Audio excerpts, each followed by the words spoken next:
Hello every one, എല്ലാവർക്കും beyond ബിലീഫിൻ്റെ അടുത്ത എപ്പിസോഡിലേക്ക്, ഒരു ഇൻട്രസ്റ്റിംഗ് എപ്പിസോഡിലേക്ക് സ്വാഗതം. ഇതിൻ്റെ ടൈറ്റിൽ നിങ്ങളുടെ ദൈവത്തെ തിരിച്ചറിയുക, ഐഡൻറ്റിഫൈ യുവർ ഗോഡ്. സോ ഇത് കുറച്ചൊരു ഇമ്പോർട്ടൻ്റ് ആയിട്ടുള്ള ടോപ്പിക്കാണ്. സോ എല്ലാവരും മുഴുവനായിട്ട് കാണാൻ ശ്രമിക്കുക. So let's get into the video.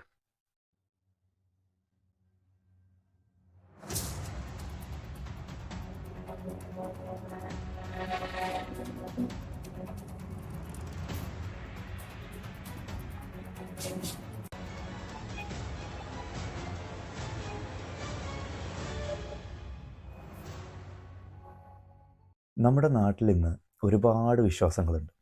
ഈ വിശ്വാസങ്ങളിലുപരി അവർക്കതിൽ ഒരുപാട് ദൈവങ്ങളുമുണ്ട്. അപ്പോൾ നമ്മളിപ്പോൾ ഈ ദൈവം എന്ന് പറയുന്ന ഒരു വാക്ക് നമുക്ക് ആക്ച്വലി എവിടെ നിന്നാണ് കിട്ടിയത്? ഇംഗ്ലീഷിലെ ഗോഡ് എന്നുള്ള പദം ആക്ച്വലി ഉരുത്തിരിഞ്ഞു വന്നത്, അല്ലെങ്കിൽ അത് അവർ ട്രാൻസ്ലേറ്റ് ചെയ്തെടുത്തത് പഴയ ജർമ്മൻ വേർഡായിട്ടുള്ള ഗൂഡൻ എന്ന് പറയുന്ന ഒരു വാക്കിൽ നിന്നാണ്. അത് പ്രാബല്യത്തിൽ വന്നത് 6ാമത്തെ 6th സെഞ്ച്വറിയിലാണ്. അപ്പോൾ ഇത് ഇംഗ്ലീഷ് വേർഡാണ് കേട്ടോ പറയുന്നത്. ഇനി ഇതല്ല, നമ്മൾ അതിലും മുന്നത്തെ കാലങ്ങൾ എടുത്ത് നോക്കുകയാണെങ്കിൽ, ഇപ്പോൾ ക്രിസ്ത്യാനിറ്റിയിൽ നോക്കുകയാണെന്നുണ്ടെങ്കിൽ നമുക്ക് കാണാൻ കഴിയും, അതിലെ ആദ്യത്തെ അവർ പറയുന്ന ദൈവത്തിൻ്റെ പേര് എലോഹിൻ എന്നാണ്. Elohim created the earth and the heavens എന്നാണ് പഴയ ടെസ്റ്റിമോണിയിൽ നമുക്ക് കാണാൻ കഴിയുക.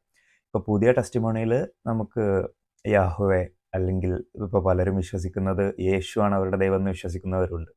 അപ്പോൾ അങ്ങനെ പല പേരുകൾ പല രൂപത്തിൽ നമുക്ക് കാണാൻ കഴിയും. അതിൻ്റെ അർത്ഥങ്ങൾ ചെറിയ ചെറിയ വ്യത്യാസം, ദ മാസ്റ്റർ, ദ ലീഡർ, അധിപൻ, അങ്ങനെയൊക്കെ ഉള്ളൂ. അപ്പോൾ ഇതിപ്പോൾ നമ്മൾ ഹിന്ദുസിൻ്റെ അടുത്ത് നോക്കുകയാണെങ്കിൽ അവർക്കും പല ദൈവങ്ങളുണ്ട്. കൃഷ്ണൻ, ശിവ, അല്ലെങ്കിൽ ബ്രഹ്മാവ് എന്നൊക്കെ പറയുന്ന പല ദൈവങ്ങൾ. ഇനിയിപ്പോൾ ബ്രഹ്മാവാണ് ഏകദൈവം എന്നൊക്കെ പറയുന്നവർ അങ്ങനെയുണ്ട്. എന്താണെങ്കിലും ഞാൻ ജസ്റ്റ് ഒരു ഉദാഹരണം പറഞ്ഞു എന്നേ ഉള്ളൂ. ഇനിയിപ്പോൾ നമ്മൾ ഇസ്ലാമിലേക്ക് വരികയാണെങ്കിൽ നമുക്കിവിടെ ഏകനായ ഒരു ദൈവം, കുൽഹു അല്ലാഹു അഹദ്, അല്ലാഹു സമദ്. നബിയെ നീ പറയുക, നിന്റെ ദൈവം ഏകനാകുന്നു. ഓക്കെ, അപ്പോൾ ഈ ഏകനായ ദൈവവും ഈ പറയുന്ന ഒരുപാട് ദൈവങ്ങളും, ഇതൊക്കെയാണ് നമ്മൾ ഇന്ന് ചർച്ച ചെയ്യാൻ പോകുന്ന വിഷയം. ഈ ടൈറ്റിൽ കേൾക്കുമ്പോൾ നിങ്ങളുടെ ദൈവത്തെ തിരിച്ചറിയുക എന്നൊക്കെ പറയുമ്പോൾ ഇതിപ്പോൾ ഇപ്പോൾ ഇത് തിരിച്ചറിയാൻ മാത്രമുള്ളത് എന്നൊക്കെ ചിലപ്പോൾ തോന്നുന്നുണ്ട്. അപ്പോൾ ഞാൻ പഠിച്ചത് ഇസ്ലാം ആയതുകൊണ്ടും ഞാൻ ഇത്രയും കാലം ഒരു മുസ്ലിമായിട്ടാണ് ജീവിച്ചത് എന്ന ഒരു ധാരണ എനിക്കുണ്ടായിരുന്നത് കൊണ്ടും ഞാൻ ഇവിടെ ഉദാഹരിക്കാൻ എടുക്കുന്നത് അതിലെ അള്ളാഹു എന്ന ദൈവത്തെയാണ്. അത് നിങ്ങളുടെ ഏതൊരു ദൈവത്തെയായിട്ടും നിങ്ങൾ മാറ്റുരച്ച് നോക്കിക്കഴിഞ്ഞാൽ ഏറെക്കുറെ സെയിം ഔട്ട്പുട്ട് തന്നെയാണ് നിങ്ങൾക്ക് കിട്ടുക. അപ്പോൾ ഞാനിവിടെ പറയാൻ വേണ്ടി എടുക്കുന്നത് അള്ളാഹു എന്ന ഒരു ദൈവത്തിനെയാണ് ഉദാഹരിക്കാൻ വേണ്ടി. ഓക്കെ, ഈ അള്ളാഹു കൊടുത്തയച്ചിട്ടുള്ള ഖുർആൻ എന്ന് പറയുന്ന ഗ്രന്ഥം, അതായത് നമ്മൾ ജീവിതത്തിൽ രക്ഷപ്പെടാനും എന്താണ് ജീവിതം എന്ന് പഠിക്കാനും ധാർമ്മികത പഠിക്കാനും ഒക്കെ കൊടുത്തയച്ചിട്ടുള്ള ഈ ഗ്രന്ഥത്തിൽ നമ്മൾ ചില പ്രശ്നങ്ങൾ കാണുകയും അത് ചൂണ്ടിക്കാണിക്കുകയും ഇതെന്താണ് ഇങ്ങനെയെന്നൊക്കെ ആലോചിച്ച് അതിനെക്കുറിച്ച് കൂടുതൽ പഠിച്ച് നമ്മളൊരു കൺക്ലൂഷനിലേക്ക് എത്തുകയാണ്. ദൈവം ഇല്ല, ഉണ്ടെങ്കിൽ ഇങ്ങനെ ഒരു ദൈവത്തിന് പറയാൻ കഴിയില്ല എന്നൊരു കൺക്ലൂഷനിലേക്ക് നമ്മൾ എത്തുമ്പോൾ, ഇത് നമ്മളൊരു വിശ്വാസിയുമായിട്ട് ഡിസ്കസ് ചെയ്യുമ്പോൾ അവരെത്തിച്ചേരുന്ന അവസാനത്തെ ഒരു പോയിന്റ് എന്ന് പറയുന്നത്, ഇവർക്ക് ഇതൊന്നും എന്താ പറയുക, അംഗീകരിക്കാൻ പറ്റില്ല. എന്നാലും അവർ പറയുന്ന കാര്യം, അപ്പോൾ ഇതൊക്കെ ചെയ്യാൻ ഒരു ദൈവം വേണ്ടേ? ഇതെല്ലാം ചെയ്യാനൊരു ശക്തി ഇല്ലാതെ എങ്ങനെ ഇതൊക്കെ നടക്കും? നമ്മുടെ ഈ പ്രപഞ്ചം, ഈ കാണുന്ന എല്ലാ കാര്യങ്ങളും ഇതൊക്കെ വെറുതെ അങ്ങോട്ട് നടക്കുന്നതാണോ? ഇതൊക്കെ ചെയ്യാനൊരു ദൈവം വേണ്ടേ എന്നുള്ളതാണ്. അത് വളരെ രസകരമായിട്ടുള്ള ടോപ്പിക്കാണ്. സോ ഇതാണ് നമ്മളിന്ന് ഇവിടെ ഡിസ്കസ് ചെയ്യാൻ പോകുന്നത്. അപ്പോൾ ഇങ്ങനെ പറയുന്നൊരു വിശ്വാസിയോട് എനിക്ക് പറയാനുള്ളത്, നിങ്ങളുടെ ദൈവത്തെ തിരിച്ചറിയണം. നിങ്ങളത് തിരിച്ചറിയാത്തത് കൊണ്ടാണ് നിങ്ങൾ ഇങ്ങനത്തെ സംശയങ്ങളും കാര്യങ്ങളൊക്കെ ആയിട്ട് മുന്നോട്ട് പോയിക്കൊണ്ടിരിക്കുന്നത്. നമ്മളുടെ ദൈവം ആരാണെന്നുള്ളത് തിരിച്ചറിയാം. അത് തിരിച്ചറിഞ്ഞാലേ ആ ദൈവം എന്താണ് നമ്മളോട് ചെയ്യാൻ പറഞ്ഞിട്ടുള്ളത് എന്ന് നമുക്ക് മനസ്സിലാക്കാൻ കഴിയുള്ളൂ. നമ്മളിതൊന്നും അറിയാതെ നമ്മൾ എവിടെയൊക്കെയോ എന്തൊക്കെയോ സംഭവിക്കുന്നു എന്ന് കണ്ടുകൊണ്ട് നമ്മൾ എന്തൊക്കെയോ കാട്ടിക്കൂട്ടി ജീവിക്കുകയാണ്. So let's identify our god. ഒരു പ്രപഞ്ചശക്തി അല്ലെങ്കിൽ ഒരു എനർജി നമ്മുടെ ഈ യൂണിവേഴ്സിലെ എല്ലാ കാര്യങ്ങളും ഇങ്ങനെയൊക്കെ കൊണ്ടുപോകാനും നടത്താനും വേണ്ടി ഉണ്ടെന്ന് തന്നെ നമുക്ക് പറയാം, for the sake of argument. ഇനി അങ്ങനെ ഒരു ശക്തി ഉണ്ടെങ്കിൽ, അങ്ങനെ ഒരു ദൈവം ഉണ്ടെങ്കിൽ തന്നെ ഈ ദൈവം എന്തെങ്കിലും നിങ്ങളോട് വന്ന് ആകാശത്ത് വന്ന് നിന്നുകൊണ്ട് പറഞ്ഞിട്ടുണ്ടോ, മക്കളെ ഞാനാണ് നിങ്ങളുടെ പ്രാപഞ്ചിക ദൈവം, നിങ്ങൾ എനിക്ക് വേണ്ടി 5 നേരം മുട്ടുകുത്തി പ്രാർത്ഥിക്കൂ, നിങ്ങൾ എനിക്ക് വേണ്ടി ശബരിമല കയറൂ, നിങ്ങൾ എനിക്ക് വേണ്ടി തേങ്ങ ഉടക്കൂ, നിങ്ങൾ പൈസ ഇല്ലാത്തവരാണെങ്കിലും എങ്ങനെയെങ്കിലുമൊക്കെ പൈസ ഉണ്ടാക്കി ഒന്ന് മക്കയിൽ ഹജ്ജിന് പോകൂ, ഈ വക കാര്യങ്ങൾ എന്തെങ്കിലും പറഞ്ഞിട്ടുണ്ടോ? ഇല്ല. അപ്പോൾ പറഞ്ഞിട്ടുള്ളത് ആരാണ്? പറഞ്ഞത് നമ്മുടെ, ഇപ്പോൾ ഒരു ഉദാഹരണത്തിന് അള്ളാഹു പറഞ്ഞിട്ടുണ്ട്, നിങ്ങൾ 5 നേരം നിസ്കരിക്കൂ, നിങ്ങൾ നോമ്പെടുത്ത് പട്ടിണി കിടന്ന് നിങ്ങൾ എന്തൊക്കെയോ കാട്ടിക്കൂട്ടൂ എന്നൊക്കെ പറഞ്ഞിട്ടുണ്ട്. അതുപോലെ ഓരോരുത്തരുടെ ദൈവങ്ങളും, ഇപ്പോൾ ഈ ബുക്കുകൾ കൊടുത്തയക്കുന്ന ദൈവങ്ങളാണ് ഇതൊക്കെ പറയുന്ന ആൾക്കാർ. അതായത് ഇപ്പോൾ ക്രിസ്ത്യൻസിനെ സംബന്ധിച്ചിടത്തോളം അവർക്ക് ബൈബിൾ കൊടുത്തയച്ച ദൈവമാണ് അവർ ബൈബിളിലൂടെ പറഞ്ഞിട്ടുള്ളത്, നിങ്ങൾ ഇതും ഇതൊക്കെ ചെയ്യൂ എന്ന് പറഞ്ഞിട്ടുള്ളത്. നമുക്ക് ഖുറാനിലൂടെ പറഞ്ഞിട്ടുണ്ട് നിങ്ങൾ ഇങ്ങനെയൊക്കെ ചെയ്യും. ഹിന്ദുസിനാണെങ്കിൽ അവരുടെ വേദഗ്രന്ഥങ്ങളിലൂടെ പറഞ്ഞിട്ടുണ്ട്. ഈ പറയുന്ന കാര്യങ്ങളൊന്നും തന്നെ നമ്മൾ ആരും കണ്ടിട്ടോ കേട്ടിട്ടോ ഒന്നുമില്ല. ഇതൊക്കെ ഖുറാനിലുണ്ട്, അതിലുള്ളത് സത്യമാണ്, അത് ഒരു പ്രവാചകൻ പറഞ്ഞു എന്ന് നമ്മളോട് പറയുന്നു, അത് നമ്മൾ വിശ്വസിക്കുന്നു. ഇത്രയേ ഉള്ളൂ. ഇതിൻ്റെയൊക്കെ യുക്തിയാണ് ഞാൻ പറയുന്നത്. അപ്പോൾ നമ്മൾ ഇതൊക്കെ ഒന്ന് ക്രോസ് ചെക്ക് ചെയ്യാൻ പോവുകയാണെന്ന്. ഓക്കെ, ഇപ്പോൾ നമ്മൾ നേരത്തെ പറഞ്ഞ ഒരു പ്രാപഞ്ചിക ശക്തി നമ്മളോടൊന്നും ചെയ്യാൻ പറഞ്ഞിട്ടില്ല എന്ന കാര്യത്തിൽ ആർക്കും സംശയമുണ്ട് എന്ന് എനിക്ക് തോന്നുന്നില്ല. സോ പറഞ്ഞിട്ടുള്ളത് ഈ പറഞ്ഞ ദൈവങ്ങളാണ്, അള്ളാഹു, യാഹുവേ, അല്ലെങ്കിൽ ആരാന്ന് വെച്ചാൽ അവരെല്ലാവരും. അപ്പോൾ ഈ പറഞ്ഞ പുള്ളികൾ, ഈ പറഞ്ഞ കാര്യങ്ങൾ, ഇതൊക്കെ ശരിയാണോ എന്ന് നമ്മൾ ഒന്ന് ചെക്ക് ചെയ്യേണ്ട ആവശ്യം നമുക്കുണ്ട്. കാരണം ഞാനൊരു ഉദാഹരണം പറയാം. നമ്മളുടെ കയ്യിൽ നിന്നും ഒരാൾ വന്നിട്ട് പറയുകയാണ്, അവിടെയുള്ള യാഹോ എന്ന് പറയുന്ന ഒരു പുള്ളി ഒരു 1000 രൂപ തരാൻ പറഞ്ഞിട്ടുണ്ട്, നിങ്ങൾ വേഗം തരൂ എന്ന് പറഞ്ഞാൽ നമ്മൾ ആ 1000 രൂപ കൊടുക്കാൻ പോലും നമ്മൾ എത്ര ശങ്കിക്കും. എന്നിട്ട് നമ്മൾ എന്ത് ചെയ്യും? നമ്മളത് വീണ്ടും ക്രോസ് ചെക്ക് ചെയ്യും, അത് വെരിഫൈ ചെയ്യും, നമ്മൾ ആ പറഞ്ഞ ആൾക്ക് വിളിച്ചു നോക്കും, ഇങ്ങനെ ഒരാളുണ്ടോ, നമ്മളോട് പൈസ കൊടുക്കാൻ പറഞ്ഞിട്ടുണ്ടോ, ഇനി അതല്ല ഈ വന്ന ആൾ ജെന്യുവിൻ ആണോ, ഇതൊക്കെ നമ്മൾ അറിയണ്ടേ. ഇതൊക്കെ നമ്മൾ ചെയ്യും. എന്തിന്? ഈ ഒരു 1000 രൂപ കൊടുക്കാൻ പോലും നമ്മൾ ഈ പറഞ്ഞ എല്ലാ പ്രോസസ്സും നമ്മൾ ചെയ്യും. എന്നാൽ നമ്മുടെ ജീവിതത്തിലെ ഏറ്റവും കൂടുതൽ സമയവും ധനവും എല്ലാ കാര്യങ്ങളും നമ്മൾ ചെലവഴിക്കുന്ന ഒരു കാര്യമാണ് മതം എന്ന് പറയുന്നത്, അല്ലെങ്കിൽ ഒരു വിശ്വാസം എന്ന് പറയുന്നത്. ഒരു ദൈവത്തിന് വേണ്ടി നമ്മൾ എന്തൊക്കെയാണ് കൊടുക്കുന്നത് എന്നുള്ളത് ഓരോ വിശ്വാസിക്കും കൃത്യമായിട്ട് അറിയുന്നുണ്ടാവും എന്ന് ഞാൻ വിചാരിക്കുന്നു. സാമ്പത്തികം, ശാരീരികം, എന്തൊക്കെ അകമുണ്ടോ അതൊക്കെ. സോ ഇതൊക്കെ നിങ്ങൾ കൊടുക്കുന്നതിന് മുമ്പ്, നിങ്ങൾ ഇൻവെസ്റ്റ് ചെയ്യുന്നതിന് മുമ്പ്, നിങ്ങൾ ഇൻവെസ്റ്റ് ചെയ്യുന്ന സ്ഥലം ഒരു വിശ്വസനീയമായിട്ടുള്ള ഒരിടമാണോ എന്ന് നിങ്ങൾ ചെക്ക് ചെയ്യേണ്ട ബാധ്യത നിങ്ങൾക്കില്ലേ?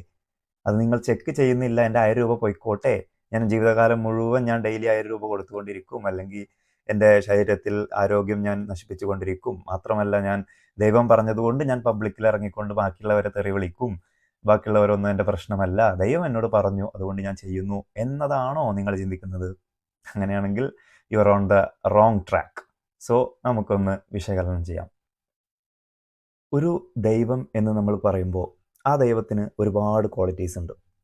അതായത് ദൈവം എന്ന് പറയുന്നത് മനുഷ്യനെ പോലെ ദുർബലനല്ല, ഒരു എന്താ പറയുക, വൾണറബിൾ ആയിട്ടുള്ള ഒരു സംഭവമല്ല ദൈവം എന്ന് പറയുന്നത്.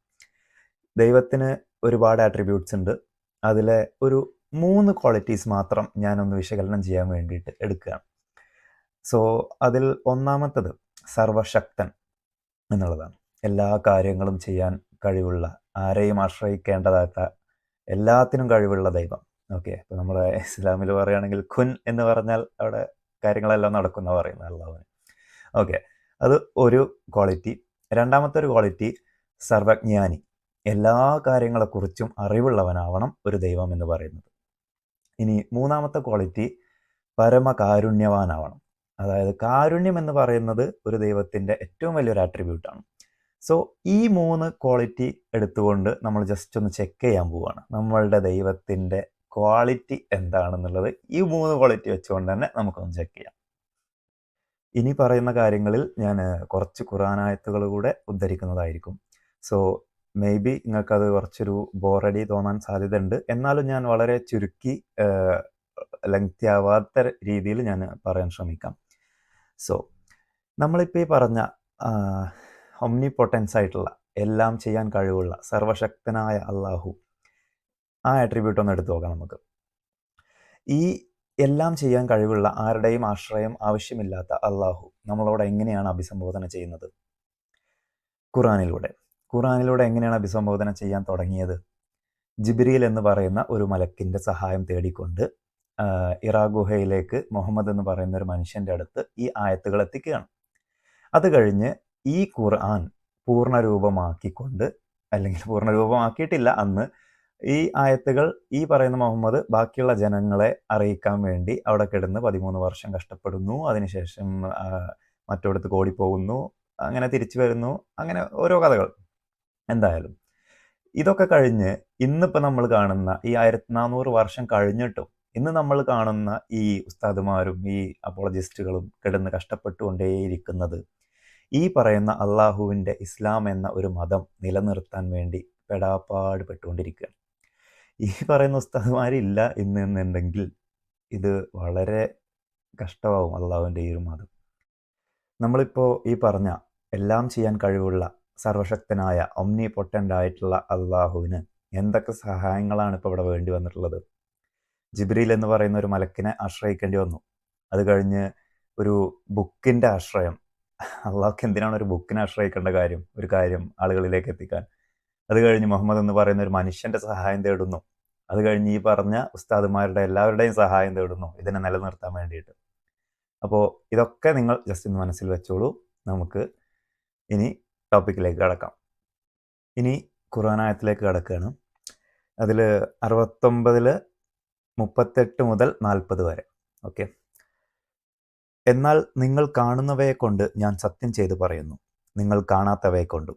തീർച്ചയായും ഇത് മാന്യനായ ഒരു ദൂതൻ്റെ വാക്കു തന്നെയാകുന്നു. ഇതൊരു കവിയുടെ വാക്കല്ല, വളരെ കുറച്ചേ നിങ്ങൾ വിശ്വസിക്കുന്നുള്ളൂ. ഒരു ജ്യോത്സ്യൻ്റെ വാക്കുമല്ല, വളരെ കുറച്ചേ നിങ്ങൾ ആലോചിച്ച് മനസ്സിലാക്കുന്നുമുള്ളൂ. ഓക്കെ. ഇത് ജസ്റ്റ് ഒന്ന് മനസ്സിൽ വെച്ചോളൂ. ഞാൻ ഇതിൻ്റെ അവസാനത്തിൽ എന്താണ് എന്നുള്ളത് പറഞ്ഞു തരാം. ഓക്കെ. ഇനി 8:12. നിന്റെ രക്ഷിതാവ് മലക്കുകൾക്ക് ബോധനം നൽകിയ സന്ദർഭം ഓർക്കുക. ഞാൻ നിങ്ങളുടെ കൂടെയുണ്ട്, അതിനാൽ സത്യവിശ്വാസികളെ നിങ്ങൾ ഉറപ്പിച്ചു നിർത്തുക. സത്യനിഷേധികളുടെ മനസ്സുകളിൽ ഞാൻ ഭയമിട്ട് കൊടുക്കുന്നതാണ്. അതിനാൽ കഴുത്തുകൾക്ക് മീതെ നിങ്ങൾ വെട്ടിക്കൊള്ളുക, അവരുടെ വിരലുകളെല്ലാം നിങ്ങൾ വെട്ടിക്കളയുകയും ചെയ്യുക. സർവശക്തനായ അള്ളാഹു തന്നെ സൃഷ്ടികളായ മനുഷ്യരിൽ മുസ്ലിം എന്ന വിഭാഗത്തോട് പറയുകയാണ്, നിങ്ങൾ നിങ്ങളുടെ എതിരാളികളുടെ കഴുത്ത് വെട്ടിക്കോളൂ, ഞാൻ ഭയമിട്ട് കൊടുക്കാം എന്ന്. അപ്പോൾ നിങ്ങൾ ആലോചിക്കുക, ഈ സർവശക്തനായ അള്ളാഹുവിന് അവിടെ കുറച്ച് ഈമാനങ്ങൾ ഇട്ട് കൊടുത്തിരുന്നെങ്കിൽ, അവരുടെ മനസ്സിൽ ഈ ഭയം ഇട്ട് കൊടുക്കുന്നതിന് പകരം ഈമാൻ ഇട്ട് കൊടുക്കാൻ കഴിഞ്ഞിരുന്നെങ്കിൽ അത്രയും തലകൾ അവിടെ പോയില്ലായിരുന്നു, അവിടെ ചോര ചിന്തേണ്ട ആവശ്യമില്ലായിരുന്നു. പക്ഷേ നല്ലവനായ അള്ളാഹു ആയതുകൊണ്ട് എന്താണെന്നറിയില്ല, കുറേ പേർ മരിക്കുന്നത് ഇഷ്ടമാണ്. 2:190. നിങ്ങളോട് യുദ്ധം ചെയ്യുന്നവരുമായി അള്ളാഹുവിൻ്റെ മാർഗത്തിൽ നിങ്ങളും യുദ്ധം ചെയ്യുക. എന്നാൽ നിങ്ങൾ പരിധി വിട്ട് പ്രവർത്തിക്കരുത്. പരിധി വിട്ട് പ്രവർത്തിക്കുന്നവരെ അള്ളാഹു ഇഷ്ടപ്പെടുകയില്ല തന്നെ. ഇതിന് ഈ പണ്ഡിതന്മാരൊക്കെ ഇപ്പോൾ പൊക്കി പിടിച്ചുകൊണ്ട് നടക്കുന്ന ഒരു ന്യായമുണ്ട്. അതായത് അള്ളാഹു പറഞ്ഞിട്ടുള്ളത് നിങ്ങളോട് ഇങ്ങോട്ട് യുദ്ധത്തിന് വരുന്നവരുമായിട്ട് നിങ്ങൾ യുദ്ധം ചെയ്യാന്നാണ്, അല്ലാതെ ആരെയും അങ്ങോട്ട് പോയിട്ട് അറ്റാക്ക് ചെയ്യണമെന്ന് അള്ളാഹ് പറഞ്ഞിട്ടില്ല. നമ്മുടെ ഇസ്ലാം ഒരിക്കലും അങ്ങനെ പറയുന്നില്ല. ആരോടും യുദ്ധം ചെയ്യരുത് എന്നാണ് പറയുന്നത്. ഇത് ഡിഫെൻസ് ആണ്. നമ്മൾ ചെറുത്ത് നിൽക്കാൻ വേണ്ടി, നമ്മളോട് ഇങ്ങോട്ട് ആരെങ്കിലും യുദ്ധം ചെയ്യാൻ വന്നാൽ നമ്മൾ തിരിച്ച് ചെറുത്ത് നിൽക്കുന്നു, അത്രയേ ഉള്ളൂ. എന്നാൽ ഇതിൻ്റെ സന്ദർഭ പശ്ചാത്തലം നമുക്കൊന്ന് നോക്കാം. അമാനി തഫ്സീറാണ് 2:190. നിങ്ങളോട് യുദ്ധത്തിന് വരുന്നവരോട് അള്ളാഹുവിൻ്റെ മാർഗത്തിലായി നിങ്ങൾ യുദ്ധം നടത്തിക്കൊള്ളുവിൻ. നിങ്ങളോട് യുദ്ധത്തിന് വരുന്നവർ എന്ന് പറഞ്ഞിരിക്കുന്നത് സത്യവിശ്വാസികളോട് യുദ്ധം ചെയ്യാൻ പരിപാടിയിടുകയും ഒരുക്കം കൂട്ടുകയും ചെയ്യുന്നവരാകുന്നു. ഇങ്ങോട്ട് വന്ന് യുദ്ധം തുടങ്ങിയ ശേഷമേ അങ്ങോട്ട് യുദ്ധം ചെയ്യാവൂ എന്ന് വെക്കുന്നത് വിഡ്ഢിത്തവും ആത്മഹത്യാപരവുമല്ലോ. അതുകൊണ്ട് ഇങ്ങോട്ട് വന്ന് എതിർക്കുവാൻ തയ്യാറെടുത്ത് തക്കം പാർത്തുകൊണ്ടിരിക്കുന്നവരോട് യുദ്ധം ചെയ്തു കൊള്ളുവാൻ അള്ളാഹു കൽപ്പിക്കുന്നു. യുദ്ധം ചെയ്യുന്നത് ശത്രുക്കളോട് പക വീട്ടുവാനോ പേരിനും പെരുമക്കും വേണ്ടിയോ ആയിരിക്കാതെ അള്ളാഹുവിൻ്റെ മാർഗത്തിൽ അള്ളാഹുവിൻ്റെ ദീനിൻ്റെ സുരക്ഷിതത്വത്തിനും അവൻ്റെ വാക്യം ഉന്നതിപ്പെടുന്നതിനും വേണ്ടിയായിരിക്കണം എന്ന് പ്രത്യേകം ഉണർത്തുകയും ചെയ്തിരിക്കുന്നു. എങ്ങനെയുണ്ട് ഡിഫെൻസ്? അതായത് അള്ളാഹ് ഇവിടെ പറയണത് എന്താണ്? ഇങ്ങോട്ട് വന്നിട്ട് ആക്രമിക്കാൻ കാത്തിരിക്കുന്നത് വിഡ്ഢിത്തവും ആത്മഹത്യാപരവുമാണല്ലോ. അതുകൊണ്ട് നിങ്ങൾ എന്ത് ചെയ്യൂ? നിങ്ങൾ അങ്ങോട്ട് പോയിട്ട് ആക്രമിച്ചോളൂ എന്നാണ് പറയുന്നത്. ഇസ്ലാമിലെ യുദ്ധം എന്താണെന്നുള്ളത് ഇപ്പോൾ ഒരു ഐഡിയ കിട്ടിയിട്ടുണ്ടാവുമല്ലോ. ഇതിനെക്കുറിച്ച് കൂടുതൽ വിഷയങ്ങൾ നമുക്ക് വേറെ വീഡിയോകളിൽ ചർച്ച ചെയ്യാം. എന്തായാലും അതിൽ ബാക്കി പറയുന്ന ഒരു പോർഷൻ എന്ന് പറയുന്നത്, അതിക്രമം ചെയ്യരുത്, നിശ്ചയമായും അതിക്രമികളെ അള്ളാഹു ഇഷ്ടപ്പെടുകയില്ല എന്ന് പറയുന്നുണ്ടല്ലോ ആയത്തിൽ. അതെന്താണ് സംഭവം? നമ്മൾ അതും ഈ ആൾക്കാർ പറയാറുണ്ട്, നമ്മൾ എന്താ അതിക്രമം ചെയ്യരുതെന്നല്ലേ ഇസ്ലാം പറയുന്നത്, അതിക്രമം കാണിക്കരുത്, നമ്മൾ അത്രയും നല്ല മതമാണ്, അതിക്രമം ആരോടും കാണിക്കരുതെന്ന് ഇസ്ലാം പറയുന്നുണ്ടല്ലോ. ഇതൊക്കെ എന്ത് പറഞ്ഞു, എന്തിനു പറഞ്ഞു, എവിടെ പറഞ്ഞു, എപ്പോൾ പറഞ്ഞു എന്നുള്ളതൊക്കെ നോക്കുമ്പോഴാണ് നമുക്കതൊക്കെ എന്താണെന്ന് മനസ്സിലാവുക. സോ ഞാൻ പറഞ്ഞുതരാം, ഈ ആയത്ത് എന്താണെന്നുള്ളത് പറഞ്ഞുതരാം. അതായത് ഈ പറഞ്ഞ യുദ്ധത്തിൽ തന്നെ യുദ്ധശാലികളല്ലാത്ത വൃദ്ധന്മാർ, കുട്ടികൾ, സ്ത്രീകൾ മുതലായവരെ വധിക്കുക, യുദ്ധത്തിൽ വെച്ച് കൊലപ്പെടുത്തിയവരുടെ അംഗങ്ങൾ ഛേദിക്കുക പോലെയുള്ള കടും കൈകൾ ചെയ്യുക എന്നിത്യാദി കാര്യങ്ങൾ സത്യവിശ്വാസികളുടെ ഭാഗത്തു നിന്നുണ്ടാവാൻ പാടുള്ളതല്ല. അതെല്ലാം അള്ളാഹുവിന് ഇഷ്ടമല്ലാത്ത കാര്യങ്ങളാണെന്ന് സാരം.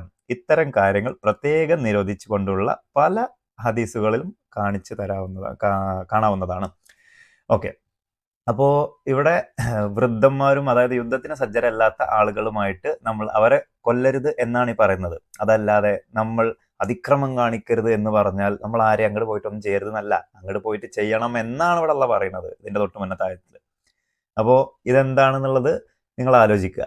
പരമശക്തനായ ഒരു അള്ളാഹുവിന് ഒരു കൂട്ടരെ അങ്ങോട്ട് പോയി യുദ്ധം ചെയ്ത് അവരെ കൊലപ്പെടുത്തി കീഴ്പ്പെടുത്തി അതിന് അള്ളാഹുവിൻ്റെ ഉദ്ദേശം എന്ത് തന്നെ ആയിക്കോട്ടെ, അതിനൊരു മനുഷ്യൻ്റെ ജീവൻ എടുത്തുകൊണ്ട് വേണോ അള്ളാഹുവിൻ്റെ ഈ എന്താ പറയുക ഉദ്ദേശം നടപ്പിലാക്കാൻ? നിങ്ങൾ അവിടെയാണ് ചിന്തിക്കേണ്ടത്. ഈ പരമശക്തി, എല്ലാം ചെയ്യാൻ കഴിവുള്ള സർവശക്തനായ അള്ളാഹു എന്ന് പറയുമ്പോൾ ഇതിലെവിടെയാണ് നിങ്ങൾക്ക് അള്ളാഹുവിൻ്റെ ശക്തി കാണാൻ കഴിയുന്നത്? അള്ളാഹുവിന് അങ്ങനെ ഒരു ശക്തി ഉണ്ടെങ്കിൽ അള്ളാഹു ഇവിടെ ഇങ്ങനെയാണോ ചെയ്യുക? അള്ളാഹുവിന് ജസ്റ്റ് ഒന്ന്, ഇപ്പം നമ്മളിപ്പോൾ ഒരു ഉദാഹരണത്തിന് നമ്മളിപ്പോൾ റോബോട്ടിനെ ഉണ്ടാക്കുകയാണെങ്കിൽ അതിൻ്റെ ചിപ്സെറ്റിൽ അല്ലെങ്കിൽ മദർ ബോർഡിൽ അല്ലെങ്കിൽ അതിൻ്റെ എന്താ പറയുക സോഫ്റ്റ്വെയറിൽ നമ്മളൊരു കാര്യം കൊടുത്തു കഴിഞ്ഞാൽ അത് അതുപോലെ വർക്ക് ചെയ്യും. ഈ ഒരു വിവരം പോലും അള്ളാഹുവിന് ഇല്ലേ എന്നുള്ളത് നിങ്ങൾ ചിന്തിക്കുക. അതിന് ഒരു മനുഷ്യനെ കൊന്നുകൊണ്ടും അവനോട് യുദ്ധം ചെയ്തുകൊണ്ടും വേണോ അള്ളാഹുവിൻ്റെ ഈ ഒരു ഇത് നടപ്പിലാക്കാൻ? ഇനി ഇവിടെ നിങ്ങൾ ശ്രദ്ധിച്ചോ എന്നറിയില്ല, ഇതിൽ ഒരായത്തിൽ അള്ളാഹ് പറയുന്നുണ്ട് നിങ്ങൾ വിരലുകൾ ഛേദിക്കരുത്. അടുത്ത ആയത്തിൽ, ഇപ്പം ഞാൻ വായിച്ച ആയത്തിൽ നിങ്ങൾ കേട്ടിട്ടുണ്ടാവും, നിങ്ങൾ അവരുടെ വിരലുകൾ ഛേദിക്കണം, നിങ്ങൾ വെട്ടിക്കളയണം എന്ന് അള്ളാഹു ഓർഡർ കൊടുക്കുന്നത് ബദർ യുദ്ധത്തിൽ. അപ്പോൾ അത് സംഭവിക്കും, കാരണം ഇതാണല്ലോ വൈരുദ്ധ്യങ്ങളില്ലാത്ത ഖുർആനും പിന്നെ അള്ളാഹുവിൽ നിന്നുള്ള വാക്കുകളുമായതുകൊണ്ട് അള്ളാഹ്ക്ക് രണ്ട് വാക്കോ എന്ന് നിങ്ങൾക്ക് സംശയം ഉണ്ടെങ്കിൽ അത് സ്വാഭാവികം, കാര്യമാക്കേണ്ടതില്ല. നമുക്ക് അടുത്ത ആയത്തിലേക്ക് കിടക്കാം. 8:17 എന്നാൽ നിങ്ങൾ അവരെ കൊലപ്പെടുത്തിയിട്ടില്ല, പക്ഷേ അള്ളാഹുവാണ് അവരെ കൊലപ്പെടുത്തിയത്. നബിയെ, നീ എറിഞ്ഞ സമയത്ത് നീ എറിഞ്ഞിട്ടുമില്ല, പക്ഷേ അള്ളാഹുവാണ് എറിഞ്ഞത്. തൻ്റെ ഭാഗത്തു നിന്നുള്ള ഗുണകരമായ ഒരു പരീക്ഷണത്തിലൂടെ അള്ളാഹു സത്യവിശ്വാസികളെ പരീക്ഷിക്കുന്നതിന് വേണ്ടിയായിരുന്നു അത്. തീർച്ചയായും അള്ളാഹു എല്ലാം കാണുകയും കേൾക്കുകയും അറിയുകയും ചെയ്യുന്നവനാണ്. ഓക്കെ, അതാണ്. എന്തായാലും ഈ ബദർ യുദ്ധത്തിൽ അള്ളാഹ് പറയാണ്, നിങ്ങളല്ല ഇവരെ ഒന്നും കൊലപ്പെടുത്തിയത്, ഞാനാണ് അവരൊക്കെ കൊലപ്പെടുത്തിയത്. മുഹമ്മദേ, നീ അല്ല എറിഞ്ഞത് ഞാനാണ്. അതായത് അള്ളാഹ് നേരിട്ട് പങ്കെടുക്കുകയാണ് യുദ്ധത്തിൽ. സർവശക്തനായ അള്ളാഹു ആണല്ലോ. തലക്കൊരു ചെറിയ മൂളുള്ളവനാണെങ്കിൽ ആലോചിച്ചാൽ മനസ്സിലാവും, ഈ ഒരു പരമശക്തനായിട്ടുള്ള ഒരാളാണെങ്കിൽ ഇങ്ങനെ അവൻ്റെ സൃഷ്ടികളായിട്ടുള്ള മനുഷ്യരോട് ഇങ്ങനെ പരസ്പരം യുദ്ധം ചെയ്യാൻ പറയുമെന്നും, എന്നിട്ട് ആ യുദ്ധത്തിൽ വന്നിട്ട് ഇയല്ല വന്നത്, ഞാനാണ് വന്നത്, ഇയല്ല എറിഞ്ഞത്, ഞാനാണ്, വലിയ വീമ്പ് പറയണ സംഭവങ്ങളൊക്കെ അങ്ങനെ ചെയ്യുമോ, ഒരു പരമശക്തൻ അങ്ങനെ ചെയ്യുമോ എന്നുള്ളത് ആലോചിക്കുന്നവർക്ക് കിട്ടും. ഓക്കെ, എന്താണെങ്കിലും ഇതിൻ്റെ കൂടെ കൂട്ടി വായിക്കാൻ രസമുള്ളൊരു കാര്യം എന്താണെന്ന് വെച്ചാൽ, ഈ ബദർ യുദ്ധം കഴിഞ്ഞ് ഉടനെ തന്നെ മുശ്രിക്കുകൾ അവരുടെ പ്രതികാരം വീട്ടാൻ വേണ്ടിയിട്ട് നടത്തിയിട്ടുള്ള യുദ്ധമാണ് ഉഹദ് യുദ്ധം. ഈ ഉഹദ് യുദ്ധത്തിൽ അള്ളാഹു എവിടെയിരുന്നു വല്ല ഐഡിയ ഉണ്ടോ? ഇവിടെ വലിയ ഇത് പറയുന്നുണ്ടല്ലോ, ഞാനും വന്നു നിങ്ങളുടെ കൂടെ, നിങ്ങളല്ല ഞാനാണ് ചെയ്തതെന്നൊക്കെ പറയുന്നുണ്ടല്ലോ. ഈ പുള്ളി മുഹമ്മദ് നബി അന്ന് മരിച്ച പോലെ അഭിനയിച്ച് കിടന്നിട്ടാണ് ഉഹദ് യുദ്ധത്തിൽ രക്ഷപ്പെടുന്നത്. അപ്പം അള്ളാഹ് എവിടെ പോയി എന്നുള്ളതൊരു വലിയ ചോദ്യം തന്നെയാണ്. മുസ്ലിങ്ങളെ രക്ഷിക്കാനും ദീനിനെ ഉയർത്തിപ്പിടിക്കാനും വന്ന അള്ളാഹു അന്ന് അവിടെ പൊടി പോലും കാണാൻ കിട്ടിയിട്ടില്ല. അപ്പോൾ ജയിച്ച ഒരു യുദ്ധത്തിൽ വലിയ വീമ്പിളക്കുകയും തോറ്റൊരു യുദ്ധത്തിൽ മൂപ്പരുടെ പൊടി കാണാൻ കിട്ടുകയും ചെയ്തില്ല എന്ന് പറയുമ്പോൾ നിങ്ങൾ ചിന്തിക്കുക, സർവശക്തനായ അള്ളാഹു